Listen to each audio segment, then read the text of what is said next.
मैं डॉक्टर प्रतीक दरगर क्षेत्रपाल हॉस्पिटल से। तो मैं काफी टाइम से अजमेर में पिछले 8 सालों से total hip and total knee replacement कर रहा हूं। परंतु कई पेशेंट ऐसे होते हैं जिनके लिए हमें proper planning, proper expertise and proper experience चाहिए होता है। उसी में से एक पेशेंट हमारे पास एक चैलेंजिंग केस आया था जिसमें 66 ईयर ओल्ड मेल पेशेंट थे, जिनका 2018-2024 में कहीं और टोटल नी रिप्लेसमेंट हुआ था। पहले 2018 में हुआ, उसके बाद वापस से रिवीजन 2024 में हुआ। उस 2024 का ऑपरेशन भी उनका इन्फेक्ट हो गया और किसी हॉस्पिटल में एक सीमेंट स्पेसर करके एक तकनीक होती है जिसे revision type 1 total knee replacement बोलते हैं, वो हुआ था। उसके बाद पेशेंट उस पर चल रहा था जिसमें उसका घुटना ज्यादा मुड़ नहीं रहा था, पेशेंट वॉकर के सहारे चल रहा था। पेशेंट वापस से गिर गया जिससे उसका सीमेंट स्पेसर टूट गया और उसके बाद वो लगभग 8 दिन पहले क्षेत्रपाल हॉस्पिटल आया था।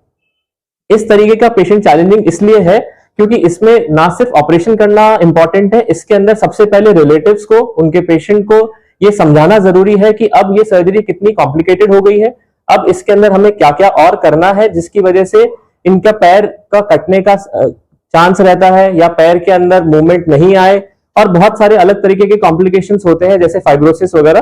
तो इस चीज को सबको ध्यान में रखते हुए सबसे इंपॉर्टेंट महत्वपूर्ण चीज होती है इस केस की प्लानिंग, और प्लानिंग के साथ में पेशेंट एंड उसके रिलेटिव्स का पूरा सपोर्ट।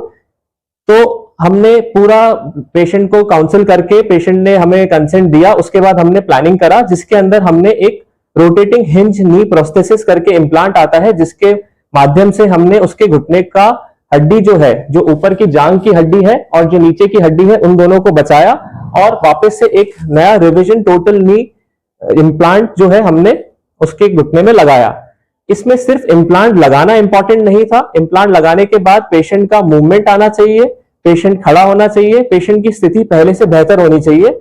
इस पे ध्यान रखते हुए हमने पूरा ऑपरेशन किया। रिलेटिव्स एंड पेशेंट अब बहुत खुश हैं क्योंकि अब वह घुटना भी मोड़ पा रहे हैं और आज 2 दिन ऑपरेशन के बाद वो अपने आप चल भी पा रहे हैं, जो कि आपने वीडियो में देखा होगा। इसके वीडियो का मेरा बनाना इसलिए जरूरी था क्योंकि आमतौर पर अजमेर शहर में लोग जैसे ही कोई नी रिप्लेसमेंट, हिप रिप्लेसमेंट या कोई रिवीजन सर्जरी कॉम्प्लेक्स केसेस आते हैं उसके लिए अजमेर से बाहर भागना पसंद करते हैं कि हायर सेंटर में चले जाते हैं, बड़े शहर में चले जाते हैं। बड़े शहर में भी वही काम होता है जो अजमेर में क्षेत्रपाल हॉस्पिटल में हो रहा है। मैं आप लोगों को यही बताना चाहता हूं कि किसी भी तरीके की कोई भी कॉम्प्लेक्स सर्जरी हो या सिंपल रिवीजन, सिंपल टीकेआर हो, सिंपल टीएचआर हो, कोई भी तरीके का जॉइंट रिप्लेसमेंट हो या रिवीजन केसेस हो, वो क्षेत्रपाल हॉस्पिटल में भली भांति हमारे यहाँ पे हो रहे हैं। इस चीज के लिए सबसे ज्यादा जरूरी जो अपने को चाहिए होता है वो होता है टीम वर्क। हमारे हॉस्पिटल में पूर्णतः पूरी टीम तैयार रहती है, चाहे वो एनेस्थेटिस्ट हो, चाहे वो फिजियोथेरेपी डिपार्टमेंट हो, ओटी स्टाफ हो, वार्ड का स्टाफ हो, सभी तैयार रहते हैं। और सबसे महत्वपूर्ण मैनेजमेंट का सपोर्ट हमें पूरा मिलता, जिस चक्कर में हम बड़े से बड़े केसेस करने के लिए उत्सुक इच्छा रखते हैं। मेरा सिर्फ यही कहना है कि कोई भी केस हो, एक बार ओपिनियन जरूर लें, अजमेर में ओपिनियन लें, क्षेत्रपाल हॉस्पिटल में आए और देखें यहाँ पे किस तरीके का काम हो रहा है।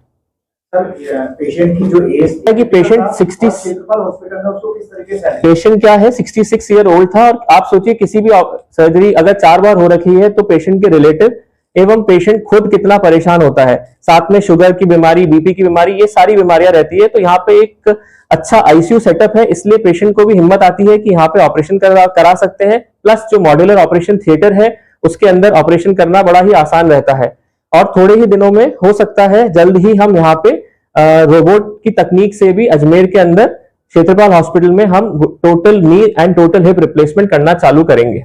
क्षेत्रपाल हॉस्पिटल में आपका टाइमिंग कब से होता है? क्षेत्रपाल हॉस्पिटल में मैं सुबह 10 बजे से लेकर शाम को 5 बजे तक मंडे से सैटरडे अवेलेबल रहता हूँ। प्रतीक दरगर। क्या हुआ है, कौन सा ऑपरेशन हुआ है? सर मेरा नाम हर्ष मावर है, ये मेरे पिताजी हैं मिस्टर सतीश कुमार मावर। इनको पिछले काफी समय से घुटने से ग्रसित थी, समस्या थी इनको, जिनका पहले भी 3 बार नी रिप्लेसमेंट की सर्जरी हो चुकी है, जो किसी न किसी कारणवश सफल नहीं हो पाई या गिरने की वजह से इनका डिसलोकेट हो चुका था। अब चौथी बार हम क्षेत्रपाल हॉस्पिटल आए, डॉक्टर साहब श्री प्रतीक जी दरगर जी से मुलाकात करी, जो कि ऑर्थोपेडिक इनके सर्जन हैं। उन्होंने अभी रिसेंटली इनका ऑपरेशन किया, जो सफलतापूर्वक इनकी भी सर्जरी हुई है और काफी जटिल ऑपरेशन जो था उनके द्वारा संपादित किया गया, जो कि इसमें इनको हाई रिस्क था डेथ का। तो अभी ये बिल्कुल चलने फिरने की स्थिति में है, बिल्कुल अच्छी कंडीशन में है। कैसा लग रहा है आपको? और दूसरा कि ऑपरेशन की सक्सेसफुल हुआ था डॉक्टर साहब के?